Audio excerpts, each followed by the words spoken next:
my God. So much to talk about in today's live stream, including multiple newly unsealed depositions in the It Ends With Us saga, as well as exclusive information that I was given by my sources.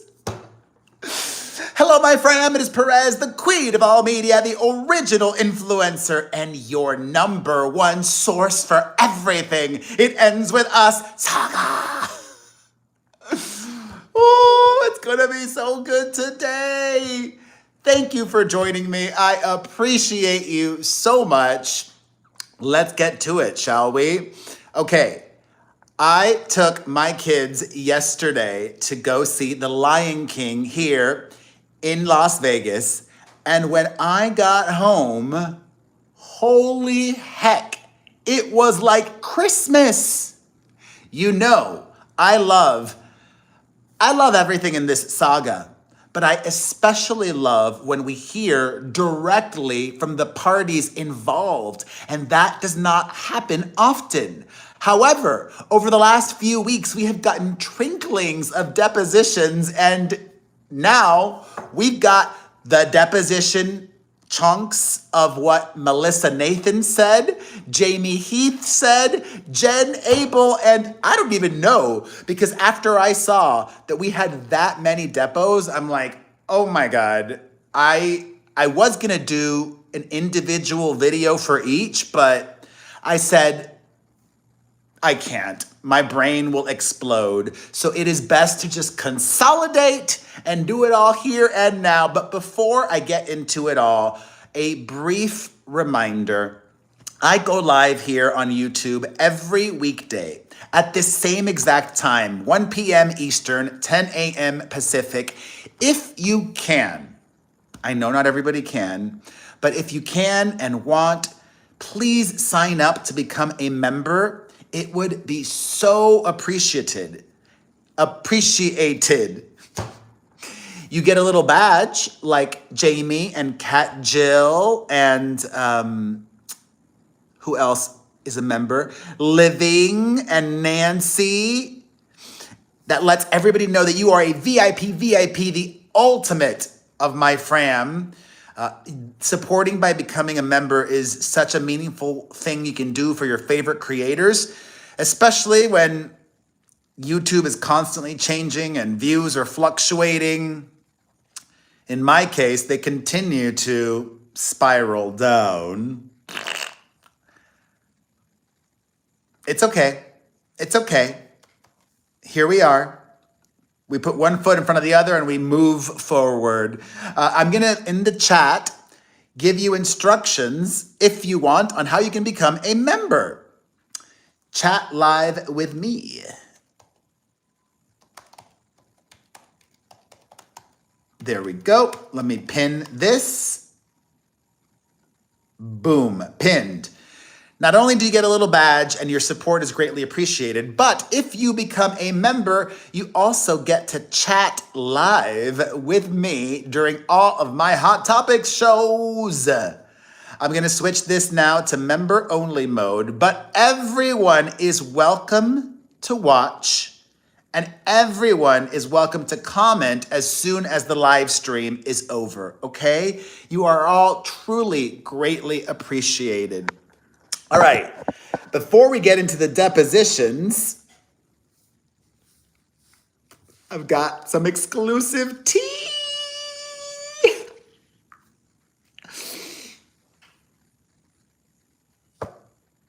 How do I want to phrase this? Because I don't want to get sued, nor do I want anybody else to get sued.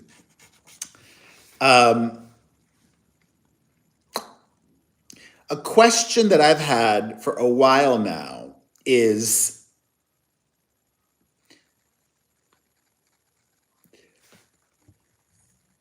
how is Justin Baldoni's former publicist, Stephanie Jones, handling everything? I'm literally thinking about what I'm saying before I'm saying it. So if I'm delayed, um, I know PR people, okay? PR people can make a decent living, but Stephanie Jones has incurred massive legal bills for the last year. Remember, she was the first to file suit. Before Baldoni and Lively were suing each other, Stephanie Jones and her lawsuit dropped. Sources tell me, and I don't even need to use the word allegedly because I was told something pretty concretely, but I'm going to dampen that, okay? I'm not going to give it to you as fact, even though that's how it was shared to me. You understand? Sources tell me that Stephanie Jones may, all right, that's kind of saying like allegedly, but it's not allegedly. Sources tell me that somebody else has been paying Stephanie Jones's legal bills.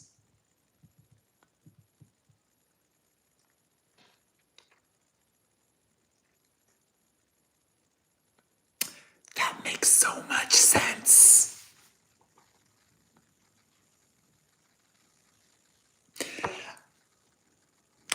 I mean, I was told who, but I'm not going to share that with you all because remember what I said a minute ago.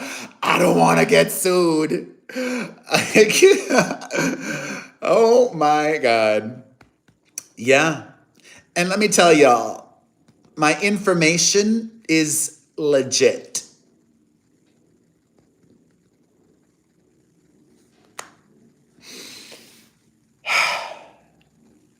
All right, now let's get to it. We're going to start off today actually with Stephanie Jones and this letter that Baldoni and parties' attorneys sent to the judge with regards to redactions and this motion to compel, sealing and redacting Stephanie Jones's letter motion to compel Catherine Case. Remember, Catherine Case is a former employee of Melissa Nathan, the crisis PR expert. She owns the agency group TAG. And y'all, oh my God! Have any of you read this yet? Because shiz just got nuclear.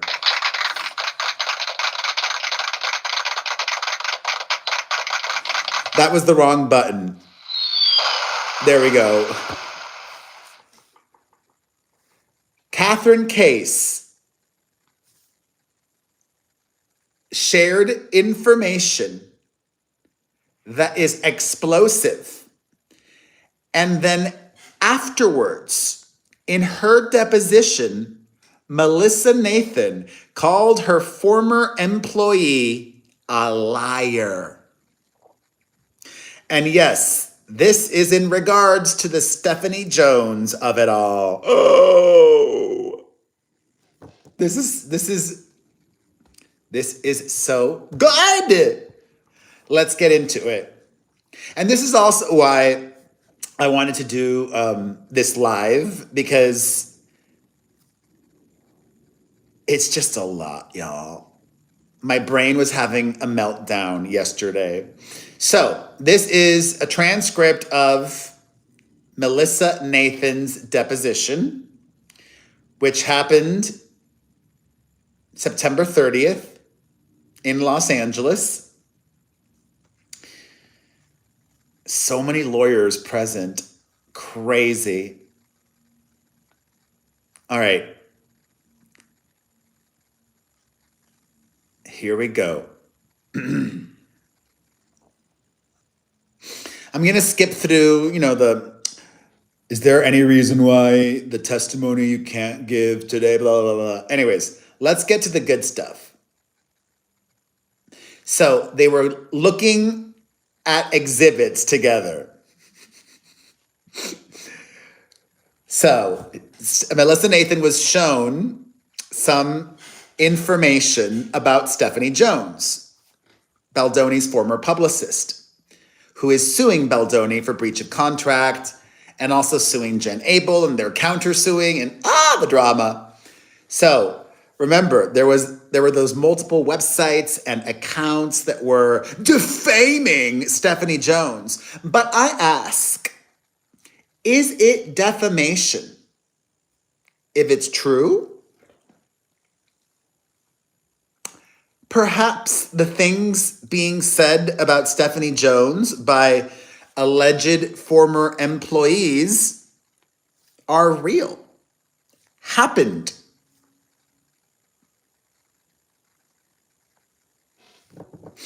Okay, question.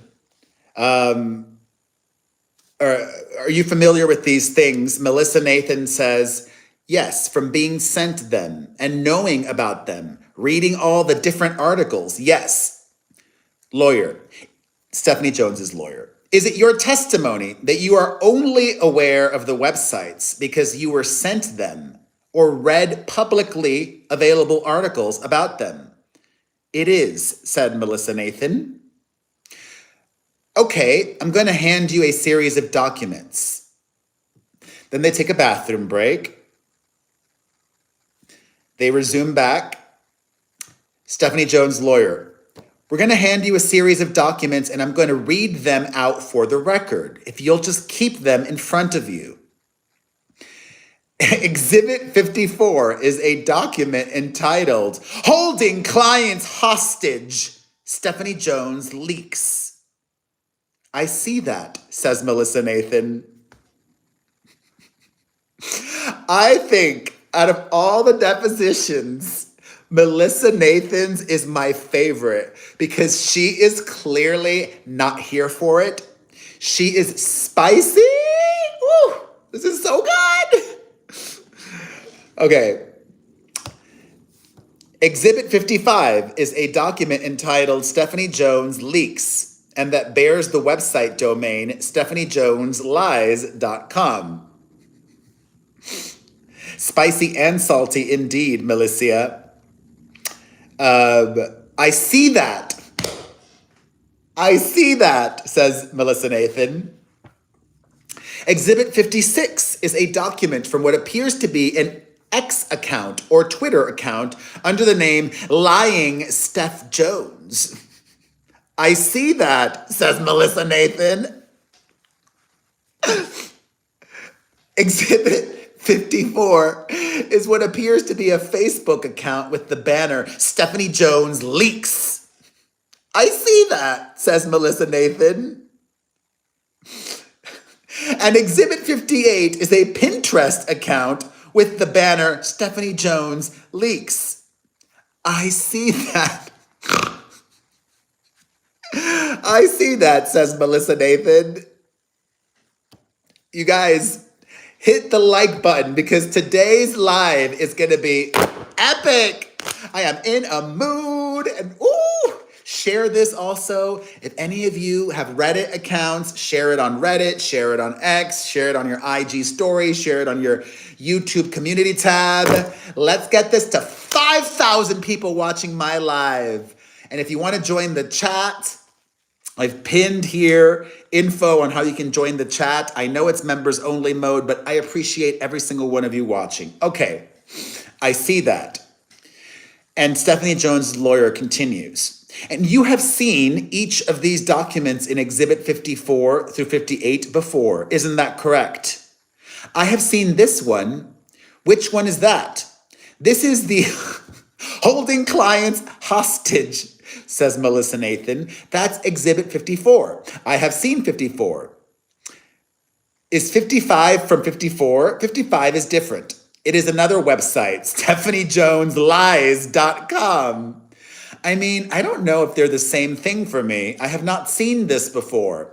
Which exhibit is that? 58, says Melissa Nathan. I have not seen 57 before. Okay. And I know that I was sent a Twitter, but I really don't know if I have seen the majority of exhibit 56 before. Okay. Now, you had a role in the creation of the Stephanie Jones Leaks website that documented in Exhibit 55, 4, right? Objection, says Brian Friedman. No, says Melissa Nathan. Stephanie Jones' lawyer to Melissa Nathan. You asked Katie Case, her former employee at TAG, to write copy for that website, the Stephanie Jones Leaks website. Isn't that true? Melissa Nathan. That is not true. Stephanie Jones' lawyer. And you also had a role in the publication of Exhibit 56, the X account, right? No, says Melissa Nathan. You asked Katie Case to write copy for at least 5 or 6 tweets that were posted on that X account in Exhibit 56, right? Brian Friedman. Objection! Melissa Nathan. No. It gets better. It gets better. And, says Stephanie Jones' lawyer, if Katie Case testified to the contrary, would she be lying? Yes, says Melissa Nathan. Are you aware that Katie Case, your former employee, testified that you asked her to write copy for the website in Exhibit 54? Brian Friedman. Objection! Melissa Nathan. I was told that she did testify. I did not listen to her deposition. I was on a plane. Who told you that? I can't remember exactly who told me. It would have been one of my lawyers, Brian Friedman. So no information from your lawyers you should be disclosing. Got you, says Melissa Nathan. The lawyer for Stephanie Jones. Have you since read a transcript of her testimony? I have. You have? Yes! And so you read what she testified about in this respect. I have.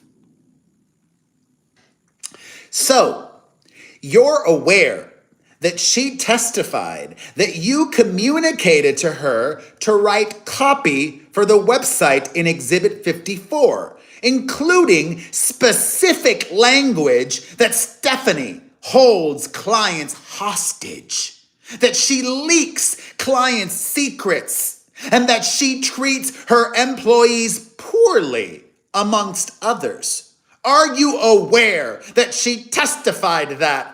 Objection, says Brian Friedman.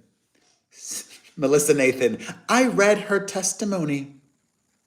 Stephanie Jones' lawyer. And are you aware then that she testified that you communicated to her that she should write copy for the website in Exhibit 54, including specific language that Stephanie Jones holds clients hostage, that she leaks client secrets, and that she treats her employees poorly? Brian Friedman, objection! Stephanie Jones, I'm aware of what she testified in her deposition. Oh, no, sorry, Melissa Nathan. I'm aware of what she testified in her deposition. Yes. Stephanie Jones' lawyer. And is it your under oath testimony that when she testified that you, Melissa Nathan, communicated to her, Catherine Case, your former employee, to write copy for the website in Exhibit 54, she was giving false testimony under oath? Melissa Nathan, it is. Yes. Stephanie Jones' lawyer. Okay, And is it your under oath testimony that when she testified in her deposition that you gave her specific language to write for this website, including that Stephanie Jones holds clients hostage, that she leaks clients' secrets, and that she treats her employees poorly, that she, Catherine Case, your former employee, was giving false under oath testimony? Melissa Nathan, yes. Brian Friedman, objection! This is the best day ever. Oh my God. Oh my God. Oh my God, you guys. Whew. And I love you, Be Kind, today. It gets better. Are you aware, says Stephanie Jones' lawyer, that Katie Case, Melissa Nathan's former employee, testified that she received a call from you in early May and communicated to her that a website that became the website in Exhibit 54 had been requested? Objection! Says Brian Friedman. Melissa Nathan, I am aware that she testified that. Says Stephanie Jones' lawyer. Melissa Nathan, I don't actually recall that bit, but if it's in her testimony, then yes. Stephanie Jones' lawyer, okay, we're going to need to go on AEO, attorney's eyes only. Many times, Nan. That's what lawyers do. They try to break witnesses. They try to get them to slip up. They try to get them to say what they want to hear. Belligerent. Stephanie Jones' lawyer, have you read the entirety of Katie Case's deposition transcript? Brian Friedman, objection! Melissa Nathan, I think so. Stephanie Jones' lawyer, okay, at redacted. Hey, Kyle. Yes. Stephanie Jones' lawyer, if Katie Case testified that you asked her to draft the tweets about Stephanie Jones that appeared in Exhibit 56, the outlying Steph Jones X account, is it your under oath testimony that Katie Case was giving false under oath testimony? Melissa Nathan, about me. Yes, absolutely. Stephanie Jones's lawyer, okay. Do you have any personal knowledge about whether or not Katie Case did write the copy for the website? Melissa Nathan, now or then. Stephanie Jones's lawyer, personal knowledge. No, says Melissa Nathan. But when? Time period? Before? No, now. Given what she said that she wrote it, then yes. Okay, says Stephanie Jones' lawyer, do you have any personal knowledge about whether or not Katie Case wrote 5 or 6 tweets that appeared on Exhibit 56, the X account? No, says Melissa Nathan. Okay, so you're saying you didn't ask her to do it, but you don't know whether or not she actually did it? Melissa Nathan, I mean, she testified that she did it, correct? Woo! Melissa Nathan is so good. When you answer a question with a question, chef's kiss. Yes, says Stephanie Jones' lawyer, Melissa Nathan. So, based on that and the conversations that I'm not allowed to, then yes. But before that, no, I did not. No. Okay, and you are also aware that Jed Wallace. I told y'all this is gonna be hot. She is, Nan. I love it. Wow, almost 1,000 people watching this live. Hello, everybody. Thank you, TGIF. Hit the like button. Like this video, please. Can we get 2,000 people watching? If you're on Reddit, share this. If you're on other platforms, share this. Also, quick little infomercial. I am obsessed with Sunkissed. Sunkissed, sugar-free, zero sugar. My views are down. I've resorted to this. Yes, I've tagged Walmart. You can get Sunkissed at Walmart. Everybody's got a Walmart account, right? You got your Amazon, you got your Target, you got your Walmart. If you get your Sunkissed by clicking my tagged Sunkissed in this video, your boy will get a little bit in a rev share. So if you can, if you need some Sunkissed, I love Sunkissed. I love it. Get your Sunkissed. Okay. Yes, Nancy, me too. I love it. Your husband has great taste. All right, let's resume. Are you aware that, Stephanie Jones' lawyer, and you are also aware that Jed Wallace had involvement in building or creating the website in Exhibit 54, right? The Stephanie Jones Lies website. Objection! Melissa Nathan, no. Stephanie Jones' lawyer, if Katie Case testified that Jed Wallace did, is it your testimony that she would be giving false under oath testimony? Melissa Nathan, I can only talk to myself as to what I know about my own personal test. You know, I can't speak to anyone else, but I have no knowledge of that. Stephanie Jones' lawyer, okay, and you just don't know one way or another if Jed Wallace had involvement in the website in Exhibit 54. Objection! Two lawyers objected there, Brian Friedman and a lawyer for Jed Wallace. Correct, I don't know. And if Katie Case, Stephanie Jones' lawyer says, if Katie Case said she spoke to Jed Wallace about that, creating the Stephanie Jones Lies website, you don't have any basis to deny that. Jed Wallace's lawyer, objection! Melissa Nathan's lawyer, Brian Friedman, objection! Melissa Nathan, if I was not on any telephone calls between those two, if it did or did not happen, I was not on them. I love Melissa Nathan. Okay, you're aware that part of what Jed Wallace does for clients is to build websites, right? Objection! Objection, the two lawyers chimed in.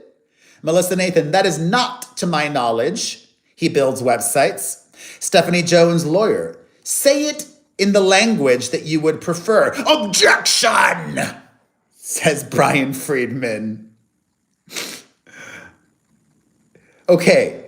Stephanie Jones' lawyer, do you have any knowledge as to who was involved in any respect in the website about Stephanie Jones in Exhibit 54? Objection. Oh. Melissa Nathan says, I do now. What is that knowledge? Says Stephanie Jones' lawyer. Melissa Nathan, from Katie's testimony that she wrote it. Anything else, says Stephanie Jones's lawyer? No, says Melissa Nathan. I do not build websites, so no. No, this is not redacted, Kyle, but there's little bits of it that are redacted, and actually we're going to get to that because they're redacted because they talk about other tag clients, other celebrities. We're going to get to it. It's coming up. This is the best. Okay. Um,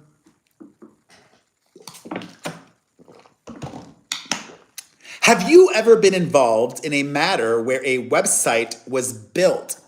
Objection, says Brian Friedman. Just now, yes, says Stephanie Jones, and my own. What is your own?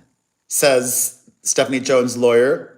The one that you have, the agency group, says Melissa Nathan. Okay, and when you say just now, you mean the website that was built in connection with the Lively litigations? Correct. Okay, what about for redacted? My guess is that's a celebrity. No, I have not built any websites, says Melissa Nathan. Stephanie Jones' lawyer, I'm not asking if you built websites. I'm asking if you've been involved in a matter where a website was built. Stephanie Jones's nemesis, Melissa Nathan, says succinctly, no. Including redacted? Brian Friedman, objection! Melissa Nathan, I have not been involved in that.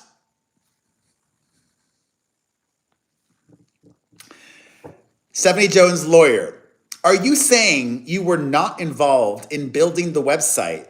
Or are you saying that a website was not built in connection with the blank matter, redacted?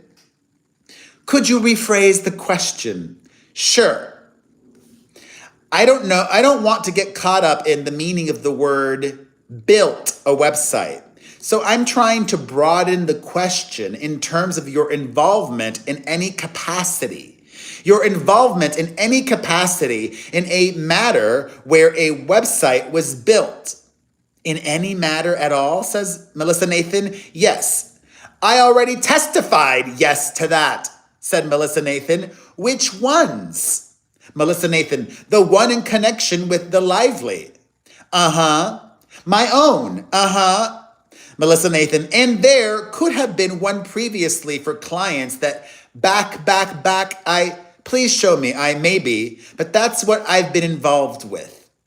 Okay. Do you know whether redacted requested that Katie Case write copy for the website in Exhibit 54? Melissa Nathan, I have never met redacted. That's a celebrity, my guess. I have never had any communication with him, so no, I don't know. Apart from meeting redacted or having communication with redacted, are you aware of whether or not redacted requested this website? No. Brian Friedman, objection. Was Jed involved in any of the other two matters you were working on for Brian at the time?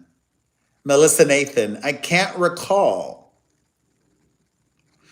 Stephanie Jones' lawyer, do you believe that they were asking for you for copy on another matter? Brian Friedman, objection. Melissa Nathan, I could have background report something. Could be. Stephanie Jones' lawyer, does copy typically mean background report? Melissa Nathan, yes, it can. Really? Yes, it can. Okay, so if Katie Case testified that this was another website that she created at your request in conjunction with Brian Friedman and Jed Wallace, that would be false under oath testimony? Yes, says Melissa Nathan. This is probably about Rebel Wilson. Rebel Wilson! Remember that drama and the Brian Friedman of it all and the Jed Wallace and apparently Melissa Nathan too? Remember, Rebel Wilson was beefing with this film producer, Amanda Ghost, and this website went up making allegations against the film producer, and drama, drama, drama.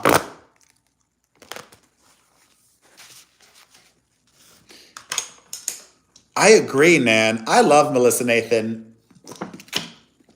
If she's watching this, hey girl. All right, let's continue. Fudge. Do you know who the redacted are? Yes. Who are they? They're redacted. Redacted, is that right? Yes. Were they ever your clients? They, at the beginning of the crisis, their crisis situation, they reached out to hire us. We had one conversation with them and said, okay, before we knew more. And I'm not sure of the time period. When we found out, I would say a couple of days, a day, 2 days, we declined to work with them. Fudge, who is she talking about? Okay, so you ultimately declined to bring them as clients, to bring them on as clients of TAG. Is that right? Correct. Okay, but notwithstanding that they were never clients of TAG, you did work with Katie Case to create a website in connection with their litigation, didn't you? I did not, says Melissa Nathan. Objection, says Brian Friedman. And if Katie Case testified, that would be, okay. Objection, says Brian Friedman. And if Katie Case, your former employee at the agency group, if Katie Case testified that you did, that would be false under oath testimony. Is that your testimony? Melissa Nathan, completely false. Okay, says Stephanie Jones's lawyer. Is Katie Case a huge liar? Melissa Nathan, apparently so. Yes. Stephanie Jones' lawyer. Okay, what reason does she have to lie about you? Brian Friedman, objection! Melissa Nathan, I don't know how she is lying about me apart from her being scared of Stephanie Jones. I don't know any other lies so far unless you tell me them. This, whoo, child. Hold on, I need a double fanning myself moment because Melissa Nathan brought it, honey. A big fat liar. That was actually the lawyer. The lawyer said Katie Case is a huge liar. Apparently so. Yes. Living. All right, let's keep it going. Okay, how long have you known Katie Case? Roughly 9 years. I don't know, something like that, says Melissa Nathan. Then we skip pages. While at TAG, building websites with Jed Wallace and Brian Friedman. Jed Wallace's lawyer, objection. Form. Brian Friedman, objection. Melissa Nathan, no, I don't. No, I mean, to my knowledge, I do not know. No. Stephanie Jones' lawyer, okay, I'm going to show you. You testified earlier that you were brought in at some point to work with Redacted and Redacted on a litigation involving Redacted, right? Yes. Stephanie Jones' lawyer, okay, and Jed was involved in working with them on that litigation as well, right? Brian Friedman, objection! Melissa Nathan, I can't remember. You only reminded me from my own text messages. Okay, let's mark this as Exhibit 73. It's an article dated June 2nd. Oh my God, I'm gonna be able to, oh my God, I'm gonna be able to find out what they're talking about. Hold on, hold on, hold on, hold on. It's an article dated June 2nd entitled, redacted, hit by $50 million lawsuit by former Goldman Sachs. Let me look this up right now. Hold on, hold on.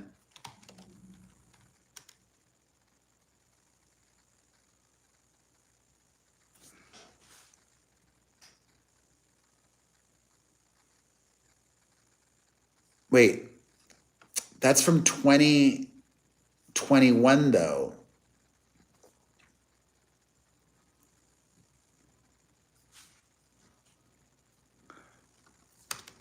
Let me look at it by date. Hold on, 2021. Ah! Oh my God! Ah! This is about Scooter Braun. Ah! Hello, Scooter. You have entered the chat. Wow. In June 2021, music executive Scooter Braun was sued for $50 million by a former Goldman Sachs partner, Peter Commissar, who claimed Braun misled him about a new business venture. Commissar alleged that Braun's promise of lucrative roles, blah, blah, blah, blah, blah. So, Melissa Nathan and Jed Wallace and Brian Friedman were in some capacity working with Scooter Braun. And that could also explain why Scooter Braun, back when he used to work at Hy-Vee, played a big role in financially helping Melissa Nathan create her communications agency, TAG.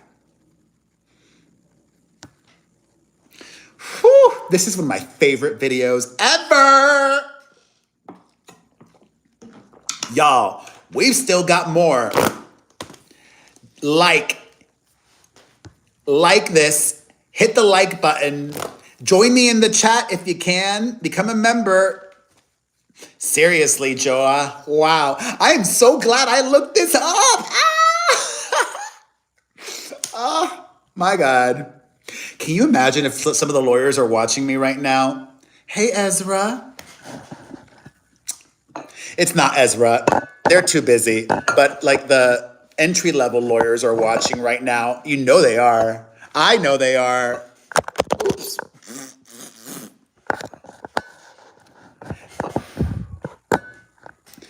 And somebody's having to pay for that. All right, let's keep moving.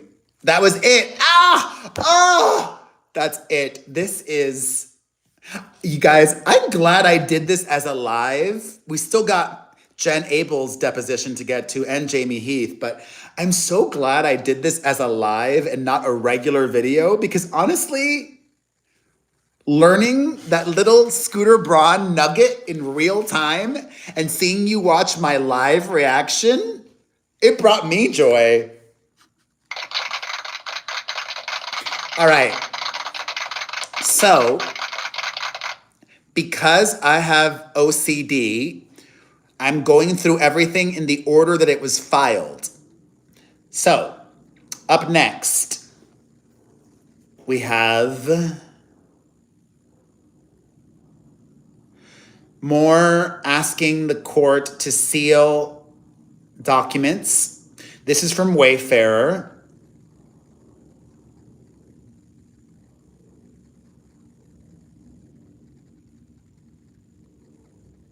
Okay.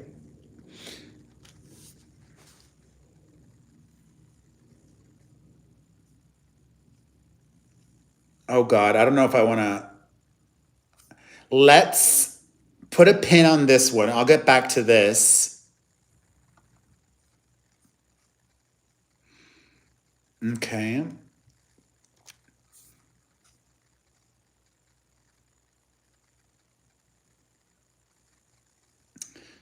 Okay, an email.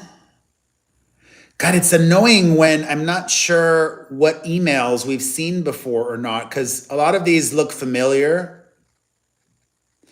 All right, I think I've seen that email. I'm more curious about the depositions.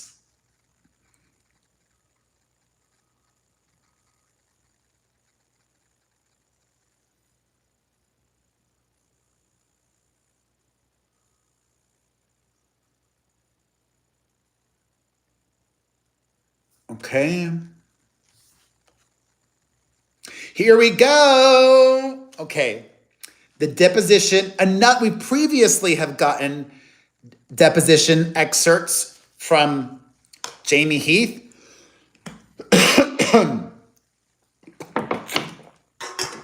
Now we've got another excerpt from Jamie Heath's deposition.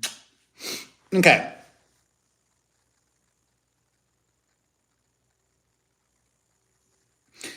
I'm not sure which lawyer this is, but the lawyer says to Jamie Heath, Justin Baldoni's producing partner, and one of the producers on it ends with us, and the head at Wayfair Studios, the lawyer tells Jamie Heath, do you think that the fact that it kept being brought up over and over, at least on June 1st in the November... Thank you, Phantom. Where is Framingham? Is that in the UK? Framingham is a very British name. Thank you so much. I appreciate you. Was an indication, okay, blah, blah, blah. The 17-point letter, the January 2024 meeting was an indication that perhaps, at least from Blake's perspective, whatever had happened before was not in fact resolved. Alexandra Shapiro, objection! Jamie Heath, again, I think there wasn't multiple ones. June 1st was the first conversation. There was the first conversation with Blake, right? Some thoughts had been shared. We had a conversation on June 1st. No other conversations about it. You're referencing the November 9th letter as if that's a conversation, but it was clear. I'm not trying to hide away from the language. In lieu of an HR complaint, we know there's a lot of things that happened on set that involved a lot. There was a lot. We had a lot of strikes. We had COVID. We had issues, production that had nothing to do with you and me bumping heads. But to say it and characterize that as it's coming up again, it was like, here's the protections that I need to make sure that I feel safe, as she put it, moving forward. It wasn't bringing back up the June 1st stuff, the conversation. It was like, here's what I need moving forward. Here's some guidelines. We'd give this to anybody, but it wasn't a conversation about it. We did not think it was kept being brought up and brought up. This is, says Jamie Heath, contracts happen all the time of what they need to go on set. Here was one. The January 4th, the infamous meeting at Blake Lively and Ryan Reynolds' house, is what I would consider the second conversation, no matter how you want to frame the other. And that meeting with a Sony representative, the new Sony producer, myself, Justin, Alex Sachs, our other producer, no one felt that this was a nod to then. What do you do next? She wanted to express it. She said, just want to clear the air. After we talked about it, then we talked about production. See you guys tomorrow. There was no indication that we were supposed to take another step. We thought the step was done. We talked about it. She got it off her, even though we disagreed. I still contend to this day that most of what she is saying, either all of it, either it's twisted or fabricated, says Jamie Heath. She says I talked about my genitals. I still haven't heard anybody ask me. She said I had a corn addiction in her complaint. No one has asked me where that came from or if it pertains to me. But we talked about it. And our belief, I don't know if lawyers like it if I say this or not, whether we were right or wrong, our belief at the time was that it was handled, it was discussed, and then we moved on. Oh, I can't wait for trial because, oh, God, I've learned so much about the law because of this case. Jamie Heath is basically saying that Blake Lively was lying about all of these things. But because Blake Lively made her allegations in a complaint, in a lawsuit, because it was done in this legal document, Jamie Heath cannot sue Blake Lively for defamation, even though he alleges and is telling us now in this deposition that none of these things are true about him.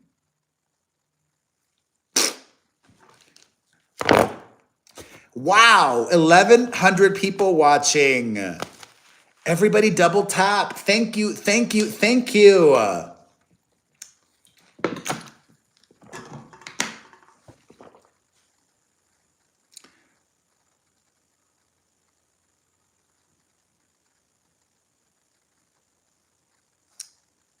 Okay, that was that. Okay. Okay.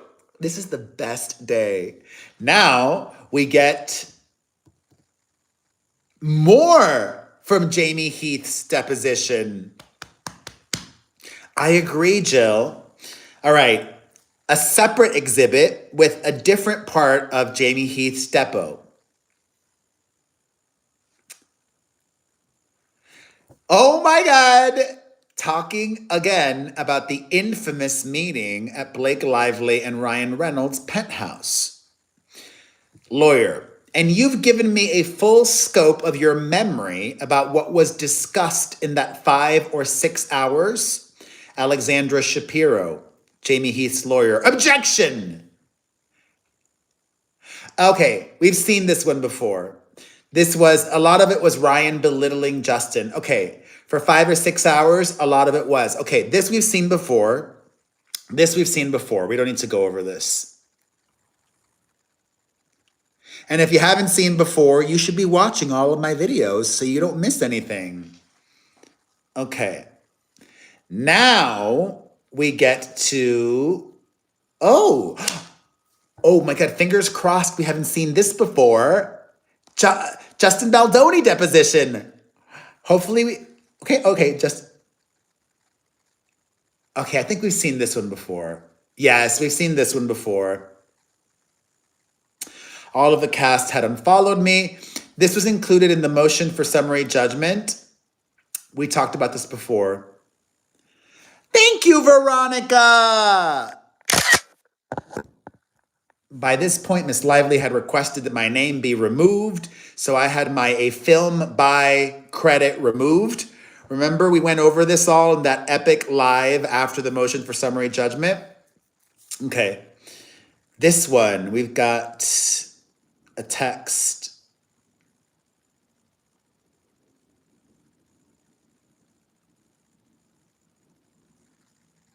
I think we've seen this one before. We got the call today that Blake won't promote the movie unless I let her into the edit with me. Bruja. Okay, more of Jamie Heath's deposition.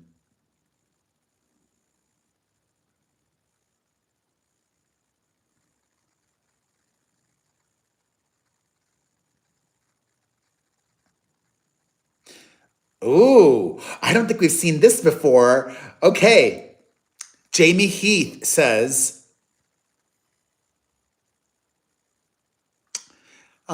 me too, Jill. I used to like Ryan Reynolds. No more. Ew. Everything he does now rubs me the wrong way. His humor, which is such a big part of his brand, ick. All right, Jamie Heath.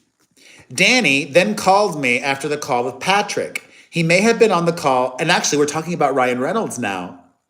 He may have been on the call as Patrick as well, Danny. I just don't recall. He called me shortly after the call and was going to read us a letter that the Reynolds, I guess I can refer to both of them as the Reynolds, had written. And I could not believe what was happening. So I recorded it because I wanted it documented. The lawyer, what about the Jamie Heath? Not only documented, he was going to dictate to me a letter and I didn't have a hard copy of it. So I wanted to record it so that I could actually write it down and have it. The lawyer, and what about the Sony marketing call? Alex Shapiro, objection. Jamie Heath, in the Sony call, we were planning. Oh, this is definitely new. I didn't know this before. In the Sony call, we were planning how to navigate these two different premieres. Because remember, they only ended up having one premiere in New York, where Blake Lively had Justin Baldoni banished to the basement.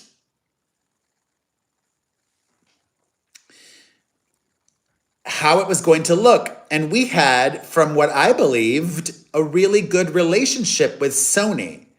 But it started to feel like there was, and while I understand they have to kind of play middleman to whatever they think is going on or not, and then it cuts off. We're getting only excerpts of deposition. Ooh. All right, next one. Another deposition. Steve Sarowitz. Okay, fingers crossed that we've not seen any of this before.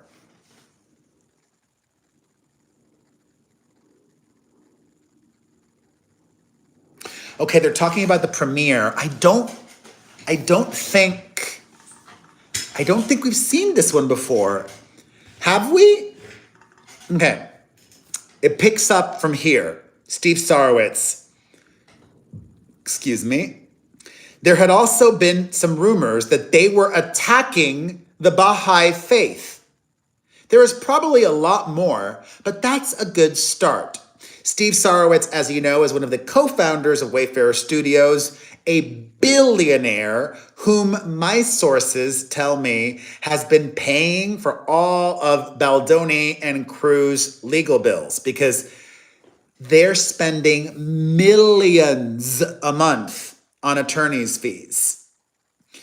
So Steve Sarowitz continues. Oh, couple other things. They had locked our entire team, including myself, as you mentioned, that $30 million figure into the movie, and they locked me completely out of the premiere, and along with Justin and Jamie and everyone else, and relegated us to the basement in a separate, and also not allowed us to be on the red carpet except in specified times. And had, I don't know if I mentioned this, isolated Justin from all the publicity. So he was not allowed to do publicity with anyone else, not allowed to be photographed with anyone else. And I guess probably, believe it or not, and fired. This is probably the thing that bothered me the most. Were they, oh wow, it's now part of the public record. Steve Sarowitz says that Blake Lively actively fired, quote, our editors, our composer, and assistant producer, among others, and had removed Justin from the poster, and then had Justin removed in his cut from her cut, which was released. Wow. Yes, man, fired. Wow. Wow, wow. Okay. All right. Some pictures of the basement party. All right.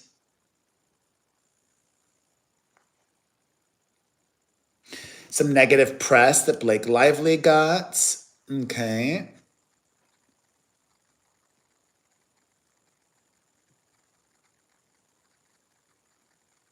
Okay, we've seen some of this before. Some texts.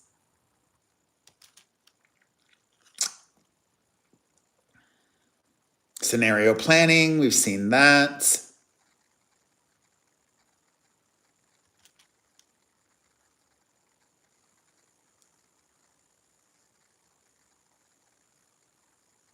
Okay, we've seen this. Oh, another deposition. More from Steve Sarowitz.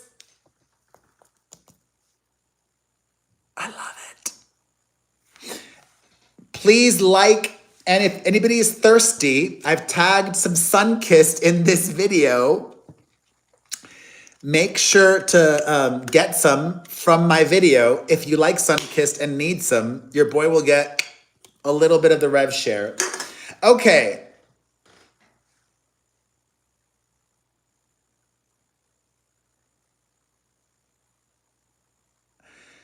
Oh God, Signalgate. I don't care. I don't care. I'm not going to read everything. They're talking about using Signal to communicate, blah, blah, blah. More about the Signal communications. When was the first time you used it?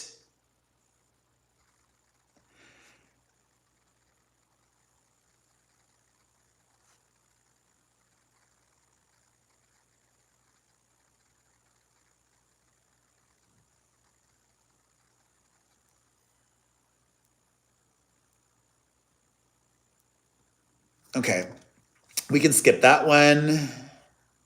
Another deposition. Oh, we're back to Melissa Nathan, my favorite person. Okay. Now Melissa Nathan talking about Signal and Jed Wallace using Signal.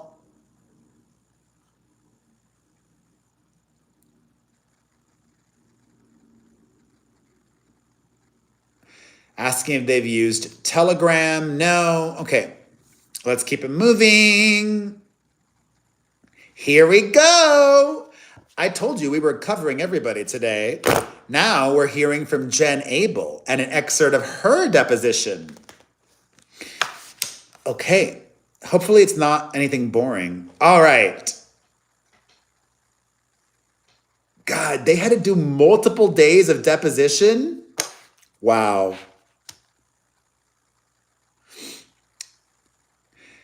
Lawyer, Miss Abel, yesterday you testified that in some point in August of 2017,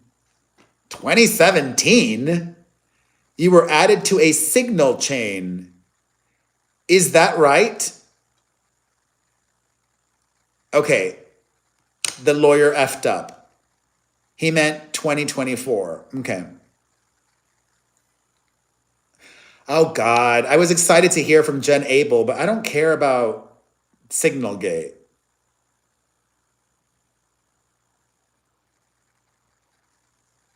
Mike Gottlieb and Brian Friedman bickering about whether or not Jen Abel was required to preserve documents. Okay. Jen Abel did not deliver. All right, another document about sealing. Okay, here we go. More from Jamie Heath. Oh my God, holy moly. This is bonkers. I know, Gen Q. Everybody double tap and like this video, please.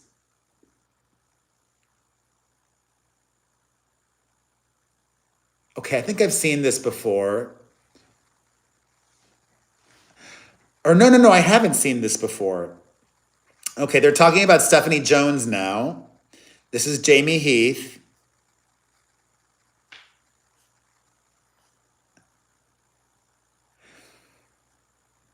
Stephanie Jones' lawyer talking about another employee of Jones Works to Jamie Heath. You just said something about Matthew not being the person you felt safe considering to be like the leader of the Wayfarer account, right? Who was the person that you felt safe with being the leader of the Wayfarer account? Jen, says Jamie Heath. Okay, anyone else at Jones Works? Jen, says Jamie Heath. Okay, how would you describe the cadence of your relationship and interactions with Jen as Wayfarer's publicist over the 4 years she had been on the account? Objection, says Alexandra Shapiro. Jamie Heath, Jen is on top of it. She understands and gets what we're about and how we like to operate. And I trusted her judgment. And based on that, we built a relationship that was, well, this is kind of boring.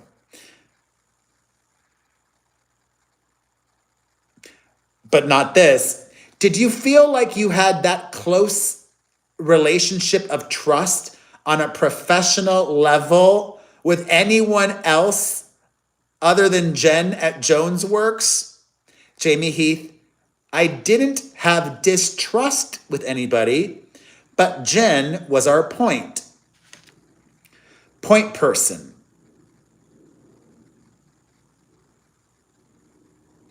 And I think you testified a little bit ago that, like, when you found out Jen was considering leaving Jones Works, it was a consideration for you in terms of what would happen to Wayfarer after she left. Sure, says Jamie Heath. Can you tell me a little bit more about how you thought about that in your mind? Then we skip I hate excerpts because they skip pages.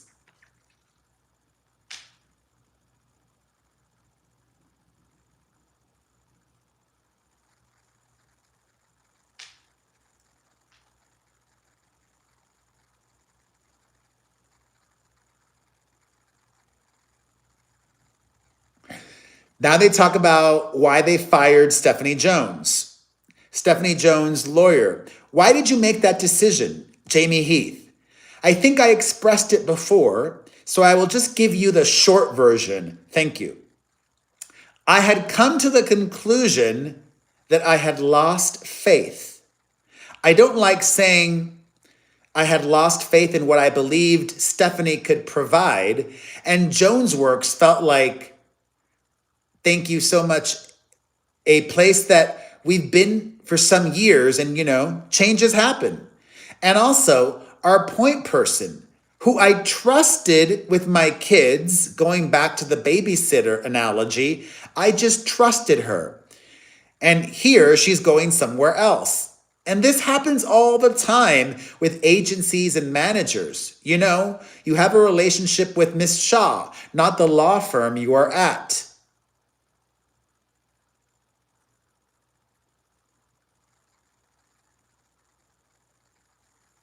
Oh, that was the lawyer. Jesus.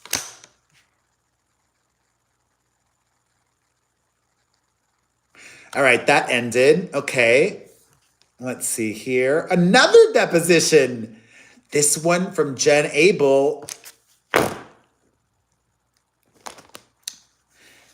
Oh my God. Fingers crossed. This is good. Jen Abel I like Jen Abel because she's very calm. She's demure is maybe a good word for Jen Abel also. You could just tell by how she responds to things. They're talking about strategic partnerships, blah, blah, blah.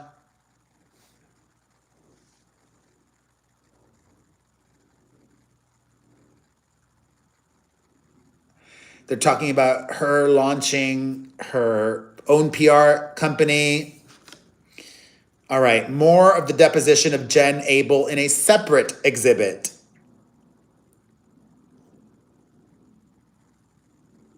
Ooh, this is good. We're talking now about all of the messages that Stephanie Jones took from Jen Abel. Stephanie Jones, lawyer. Do you believe that any security measures were circumvented in accessing your iCloud? Jen Abel, I'm not sure. Sorry. Stephanie Jones, lawyer.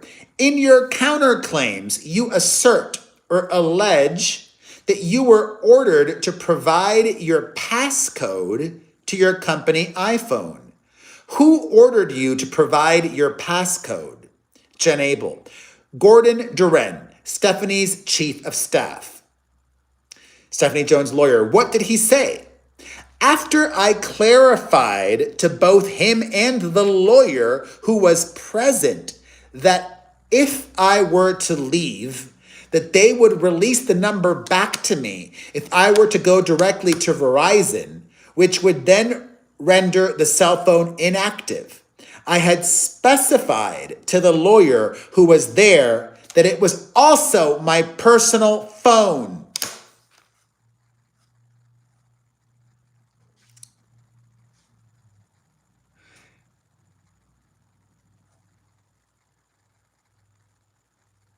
So, as I said before, it was communicated to me after I said, for clarity, it was agreed that my personal cell phone would be released back to me, which would render the phone inactive. I clarified with the lawyer who was present that it was my personal cell phone, that I had private stuff on there. And Gordon, Stephanie Jones, chief of staff, says, yes, right. And I looked at the lawyer, and the lawyer said, yes, fine. It would render that phone inactive. And so I said, okay. I handed it over.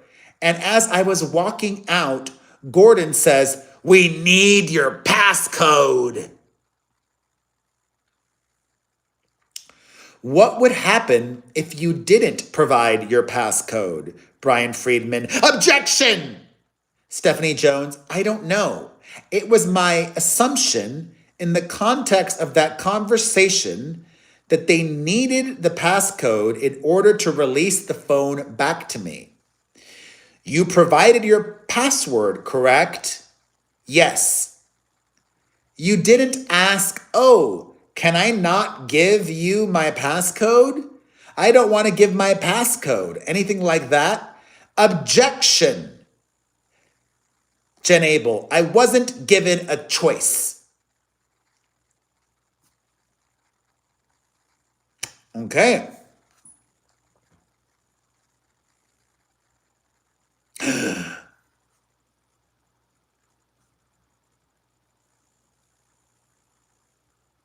Oh, okay, we've seen this before. We've seen this before. The Van Zandt complaint, but not the Van Zandt subpoena. We've seen this before. Okay. Next, we've got Van Zandt dropping their lawsuit after they obtained everything from Stephanie Jones. Hey, Angela.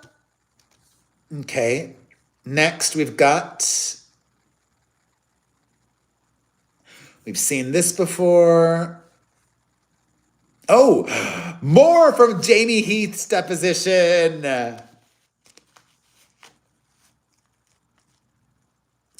Okay, we've seen this one already. Talking about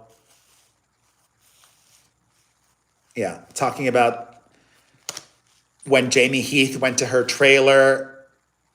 I already did read Steve's deposition I did, Lottie. Did you miss it? I think I read more than one.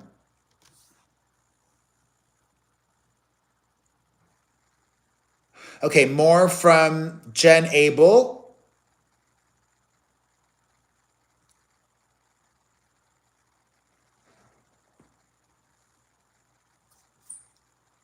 Okay, I think we've seen this one, talking about the private jet. Okay.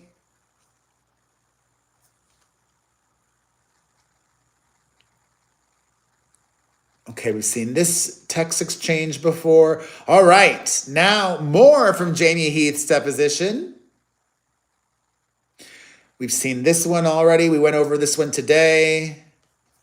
There's a lot of duplicity here. Roses Wilds, maybe they did, maybe he did, I'm not sure. Maybe he did not just in the court docket. All right, more from Jamie Heath's deposition. Okay, we've seen this one already. Okay, Justin Baldoni's deposition. We've seen this one already. Okay. Okay, we've seen that. More from Jamie Heath. Okay, the Danny Patrick call. Seen that one already. More from Steve Sarowitz. Okay, we've seen this one already.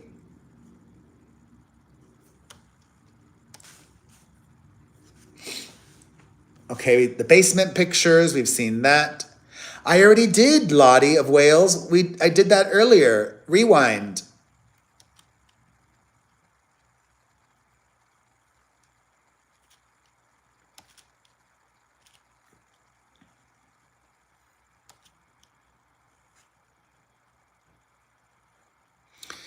Okay.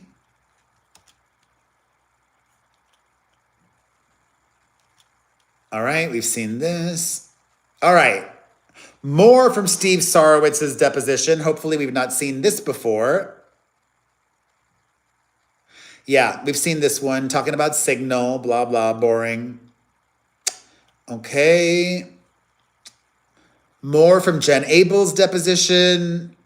Okay, more of the Signal talk. More from Melissa Nathan's deposition. Talking Signal. Okay. I just wanted to make sure I didn't miss anything. So I literally looked at every exhibit, opened it all in a tab. More from Jen Abel. Okay, more talking Signal. More from Jen Abel. Signal, boring. More from Jen Abel. Talking Signal. Thank you, Nan. More from Melissa Nathan. Talking Signal. More from Jamie Heath. Oh, okay. Talking Signal. I don't care about all the Signal communication stuff, personally. Okay, more from Justin Baldoni. Talking Signal.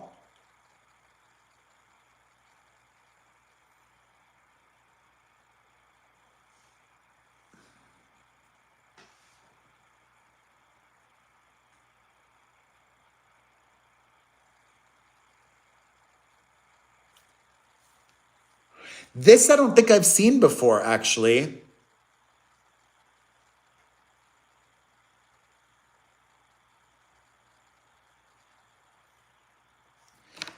I recall 2 different times that I had downloaded the app. The first time I ever heard of Signal was from Stephanie Jones, says Justin Baldoni. I think it was around 2020. She had told me that was her preferred method of communication, but we never communicated on Signal. And then he says, I downloaded it probably the day after or 2 days after the New York Times article and the lawsuit. So Justin Baldoni says basically he wasn't on the Signal chats. Is that true? God, my brain is mush now. Was Baldoni in any of those Signal chats from last August?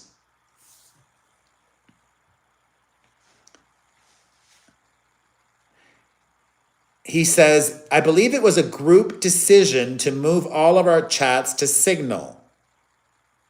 So this was in December. Okay. That ended, the excerpt from Baldoni. More of Jamie Heath talking Signal.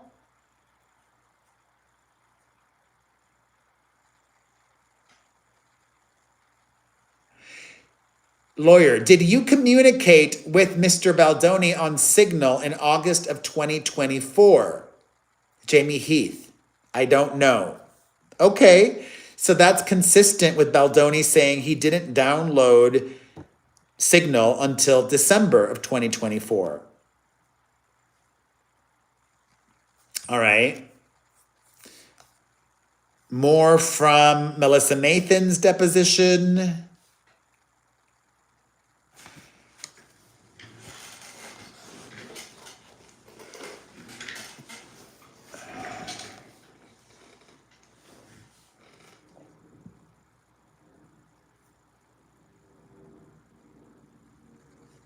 Okay, Melissa Nathan saying that she did preserve documents.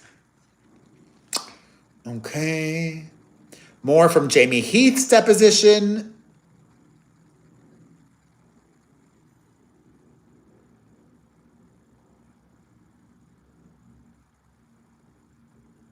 Saying Wayfair did not delete anything.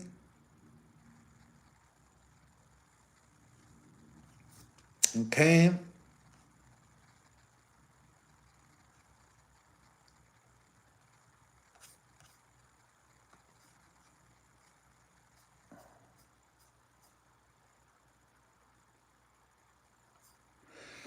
Oh boy. Okay.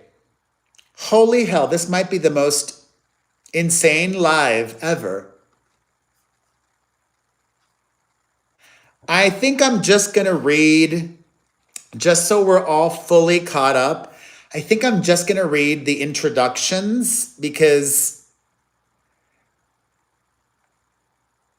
we'll see. Or maybe I'll skim through it. First up, Nan, we've got defendant's opposition to plaintiff Blake Lively's motion for spoliation sanctions. Remember, we went over this where Blake Lively said, I can't prove a smear campaign because I don't have any evidence, because the Wayfair defendants destroyed all the evidence. So she was asking for sanctions.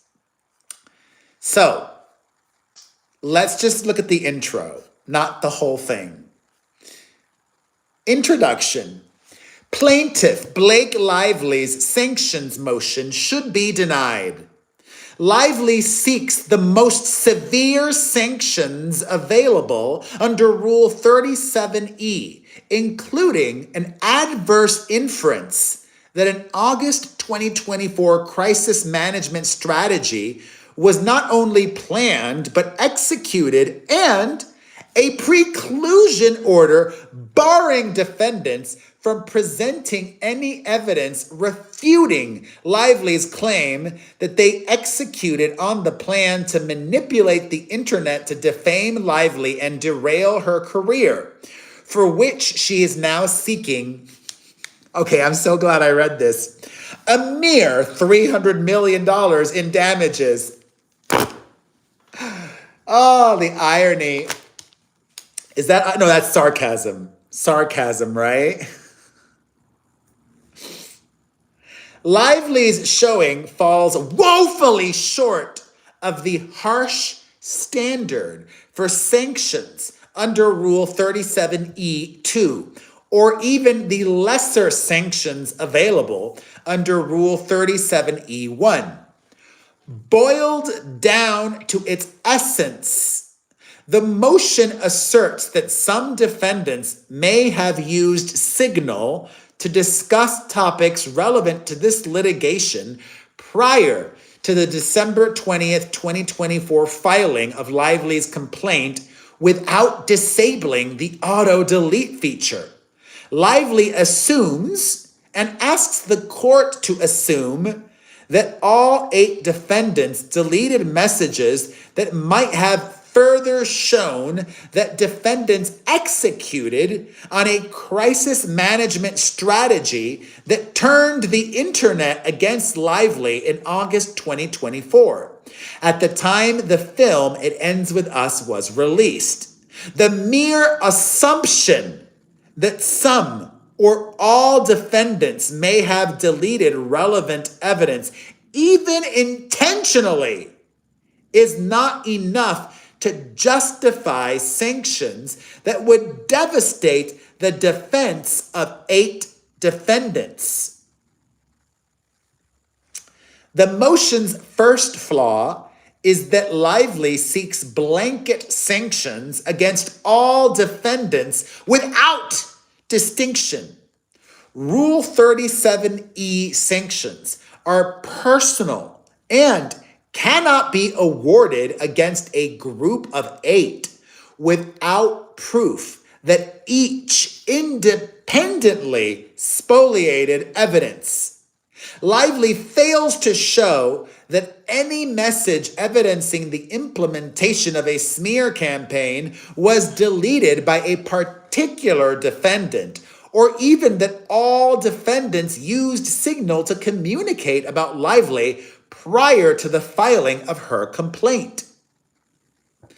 Lively indiscriminately seeks sanctions against all 8 defendants. Plaintiff admits that it is unclear whether all defendants used Signal prior to December 20th, 2024. The allegation that all defendants executed a crisis management strategy to manipulate the internet, y'all,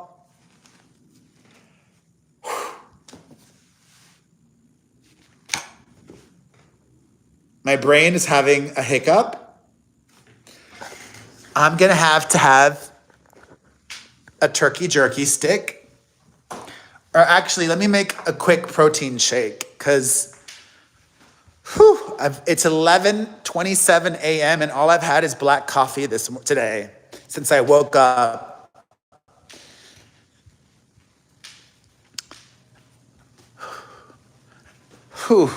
Wow.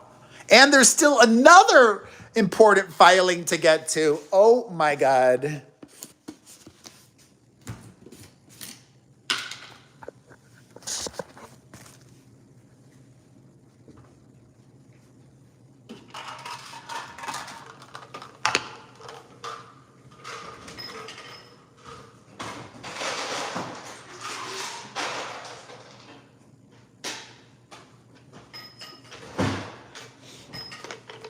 This will be better because that way I don't have to eat on camera. I know some people are triggered by eating on camera. This is just gonna be drinking. I'm gonna show you a little hack that I do also. So I put the ice in first, then I fill it halfway with water.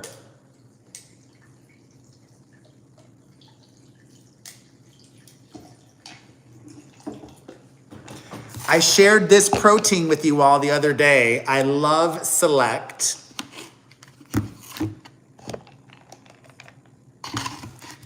All right, here is the little hack. Did you know that cinnamon is a natural fat burner? I put a bunch of cinnamon in all of my protein shakes.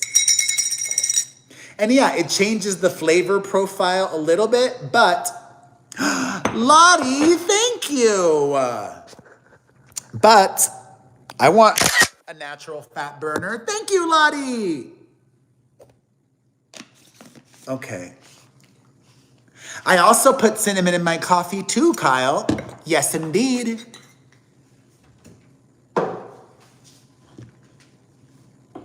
All right, let me fill this up to the top now.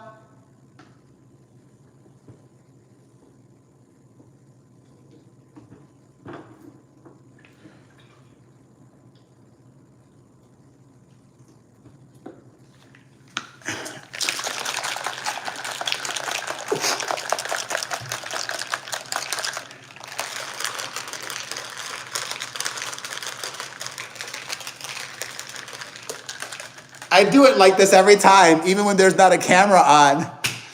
It makes me happy.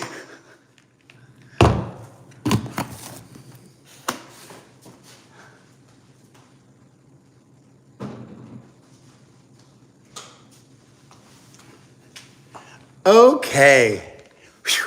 Thank God. I was literally a car running out of gas.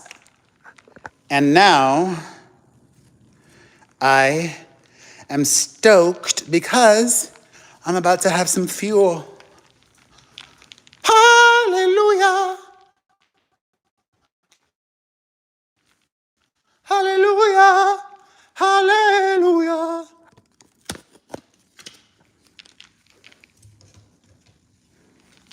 Okay.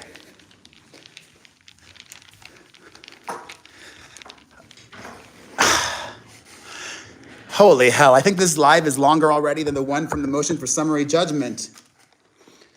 Okay.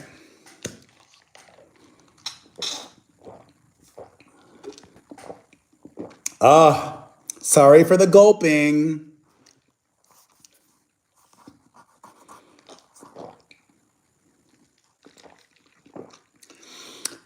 All right.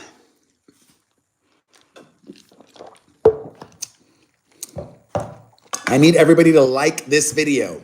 There's over 1,000 people watching. Please hit the like button. Okay. Okay.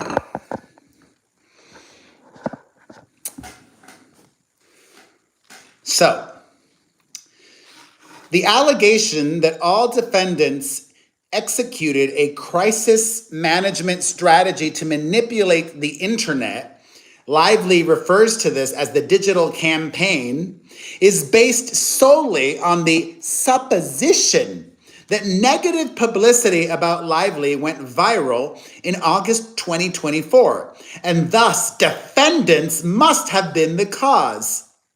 In fact, Lively fails to identify specific communications that might demonstrate the implementation of the digital campaign. She only speculates that such evidence may or must have existed and been automatically deleted. Lively stubbornly refuses to acknowledge or take any responsibility for her own conduct, which was the impetus for the public backlash that spiraled out of control when the film was released in August 2024. It was organic. Lively also fails to make the critical threshold showing for application of Rule 37E, namely, that any defendant anticipated litigation over a smear campaign, the purported subject of the allegedly deleted communications, and thus had a duty to preserve such evidence prior to the filing of Lively's December 20th, 2024 complaint. Lively's claims fall into two categories. One, claims relating to alleged SH and gender discrimination by certain Wayfarer defendants occurring between May and June of 2023, and two, claims relating to an alleged digital or smear campaign that allegedly began in August 2024. Ooh, I love Mexican hot chocolate. With abuelita. But you know who makes better hot chocolate? I love my Mexican hermanos y hermanas. Cubans make better hot chocolate. Hot take. You want to know why? It's sweeter. Cuban hot chocolate has more. I don't even know if Mexican hot chocolate has it. Cubans put sweetened condensed milk in their hot chocolate. Sweetened condensed milk makes everything better. Sweetened condensed milk. Cubans literally eat out of the can. We put the can in a pot of boiling water and cook it and have it that way too. Condensed milk? Oh. Oh, you make it yourself? Wow.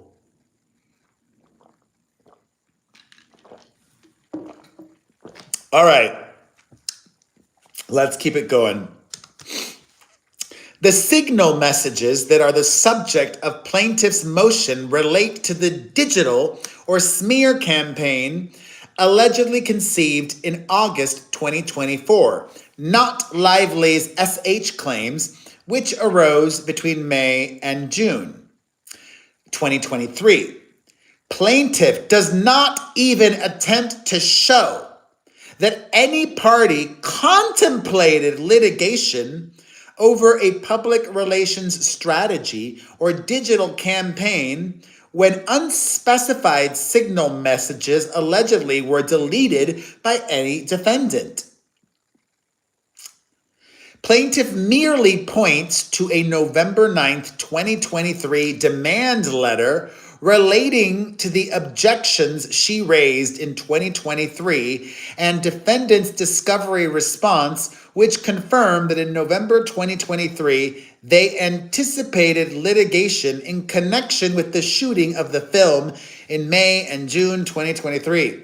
Lively fails to demonstrate that defendants reasonably foresaw litigation in which the August to December 2024 signal chats might be relevant and thus fails to establish a duty to preserve those messages.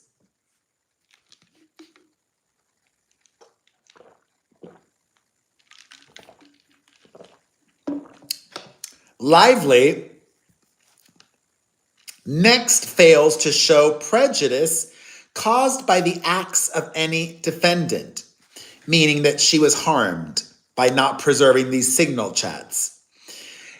A predicate for Rule 37E sanctions. In fact, plaintiff fails to show prejudice at all.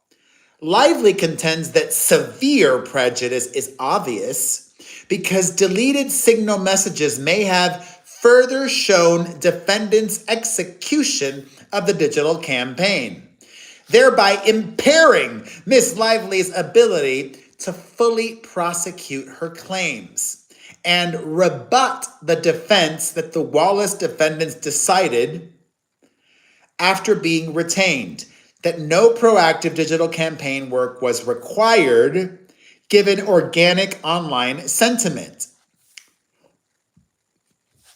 Yet, on the very first page of her motion, plaintiff admits that she was not prejudiced by the deletion of signal threads by noting that despite defendants' alleged efforts, this is so good! Ah! Ooh, gotcha! Gotcha, baby! Oh! On the very first page of her motion, plaintiff admits that she was not prejudiced by the deletion of signal threads by noting that despite defendants' alleged efforts to cover their tracks, there is substantial evidence that the retaliatory campaign was in fact implemented as planned. Oh yeah? I can't wait to see that. Whatever Blake Lively has will likely show that Baldoni and crew were just correcting false narratives and defending themselves, not defaming Blake Lively or asking anyone to write negatively about her. Period.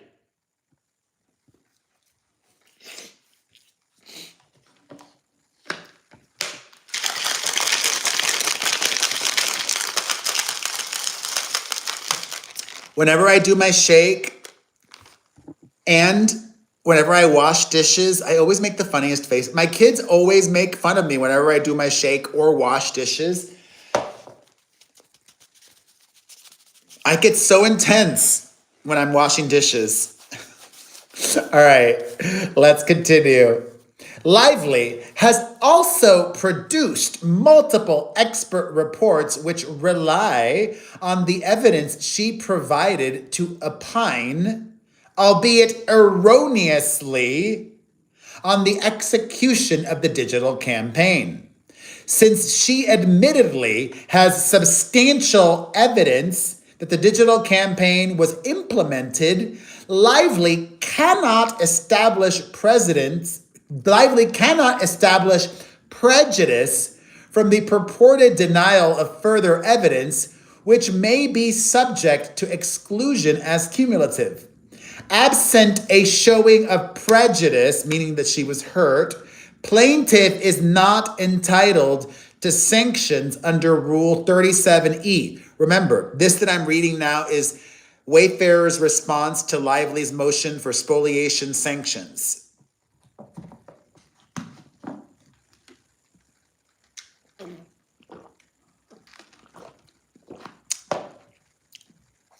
Lively thus fails to establish her right to sanctions under Rule 37E1, which, upon a showing of prejudice, are limited to those sufficient to cure the prejudice she has not shown. This all is making a lot of sense to me. But Lively does not seek sanctions under subsection E1. She seeks the more severe sanctions of an adverse inference and preclusion available under Rule 37E2. Failing to meet her burden under 37E1, Lively is not entitled to sanctions under 37E2, even assuming she met her burden under 37E1. Lively fails to establish that any defendant acted with the intent to deprive her of specific evidence. I just had saliva come out of my mouth. For use in this litigation, a predicate for the onerous sanctions available under subsection E2 only. As elaborated below, conjecture and speculation are insufficient to justify sanctions under Rule 37E.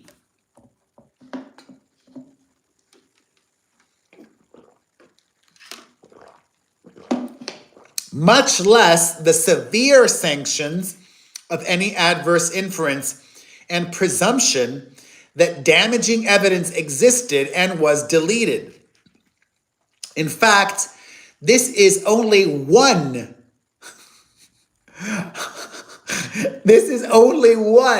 of multiple sanctions motions in which Lively, implicitly conceding that the evidence adduced in discovery will not support her claims, seeks to exclude evidence crucial to the defense. She's got nothing, she's got nothing, she's got nothing, she's got nada. I wish it was televised, Nan. Federal courts do not allow cameras in the courtroom, unfortunately.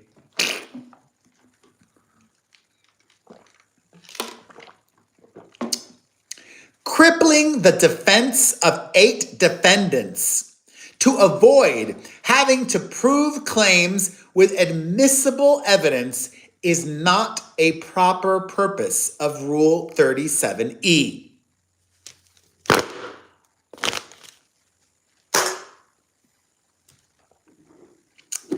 God, I haven't used this one in a while. Okay, we don't need to, that was the introduction. I don't need to go into the factual background of it all.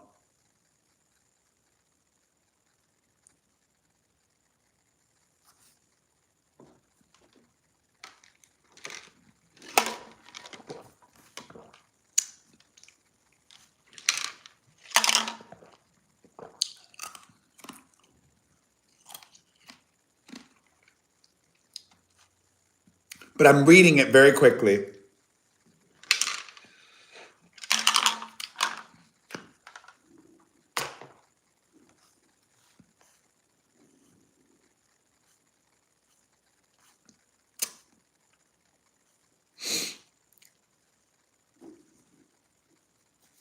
All right, we got it.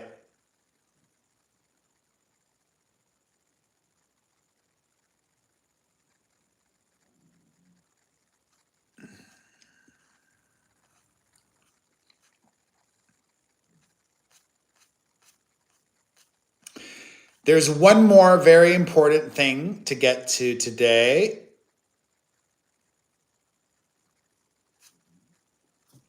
That is third party Jennifer Abel's opposition to third party defendant Jonesworks LLC's motion for spoliation sanctions. I'm going to speculate that this will be fairly similar to what we just read in Wayfarer's response to Lively's motion for spoliation sanctions. So let me power read this one.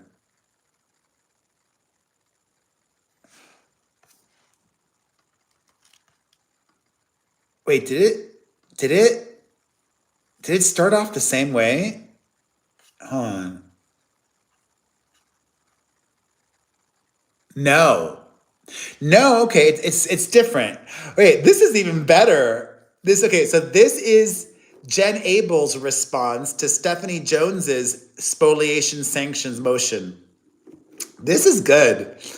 Stephanie Jones and Jonesworks sanctions motion is odd indeed, lacking any serious attempt to justify sanctions for spoliation of electronically stored information under Federal Rule of Civil Procedure 37E.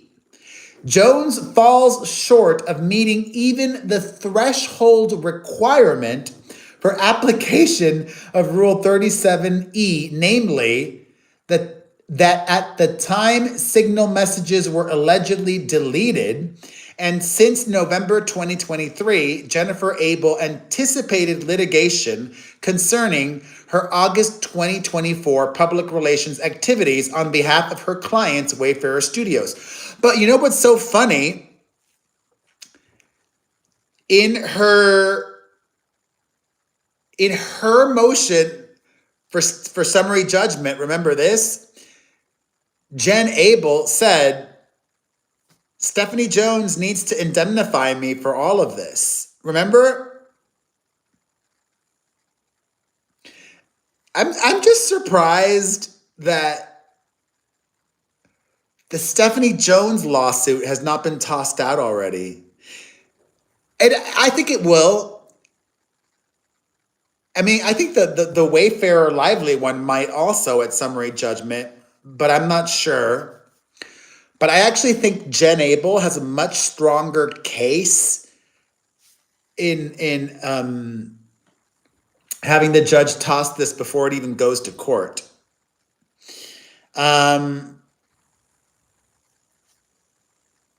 Okay, good. Oh, thank God. That Lively introduction was very long. This one is not, because I've been live for almost 2 hours. Jesus. Okay.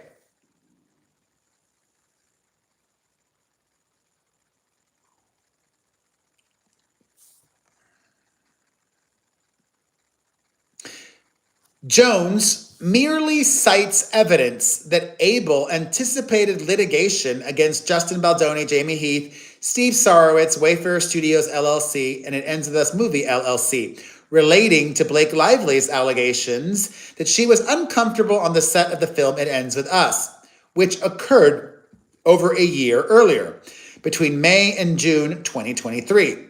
Simply put, evidence Jones contends was spoliated would have been relevant to the August 2024 public relations strategy, not the alleged harassment claims that were the subject of the only foreseeable litigation. Jones makes no effort to explain if or why Abel would contemplate litigation in November 2023 over a public relations campaign that allegedly launched in August 2024. Jones's motion similarly fails to pinpoint a particular message. Oh, thank you, Nan. A particular message or chain relevant to Abel's indemnification. This is what I told you about. This is what I told you about. Jones's motion similarly fails to pinpoint a particular message, because remember, Jen Abel was a client of Stephanie Jones during this time. Jones's motion similarly fails to pinpoint a particular message or chain relevant to Abel's indemnification claim, which Abel deleted, or even whether Abel was a participant in any pre-litigation signal thread concerning Lively. Cognizant of the shortcomings in her motion, Jones merely urges the court to presume that Abel participated in signal chats about Lively. The unspecified, indeed, this is much better. The unspecified, indeed mythical signal messages were relevant to Abel's indemnification claim, and their deletion prejudiced Jones. However, Jones fails to show that Abel, who could not possibly foresee litigation involving her public relations work, acted in bad faith. The requisite showing for a presumption of relevance and prejudice. Mythical. Nevertheless, based on this is, who wrote this? Hold on, who wrote this? Let me jump to the end. Ellen Garofalo. Okay, go Ellen. Nevertheless, based on this very shaky house of cards, which requires the court to stack presumption on top of presumption, Jones seeks the most severe sanctions available under Rule 37E2, including, at a minimum, a sweeping adverse inference that allegedly destroyed signal messages would have been favorable to Jones. The broadly defined defendants conducted a digital or smear campaign against Lively without Jones's knowledge, involvement, or approval.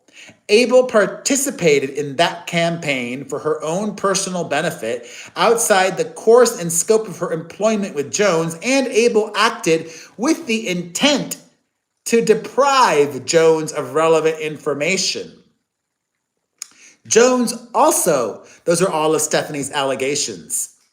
Jones also seeks to preclude Abel from refuting these allegations at trial.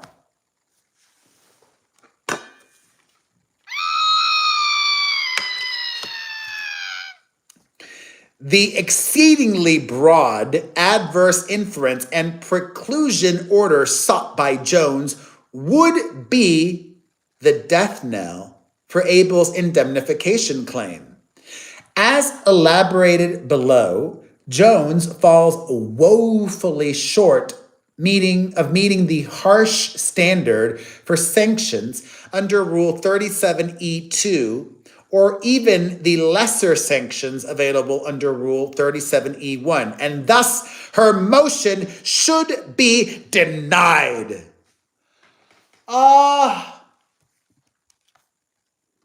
All right, let me check the docket to see if anything broke just now. No. Oh, thank God. Wow, we covered it all.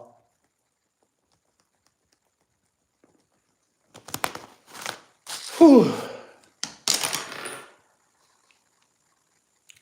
I am spent.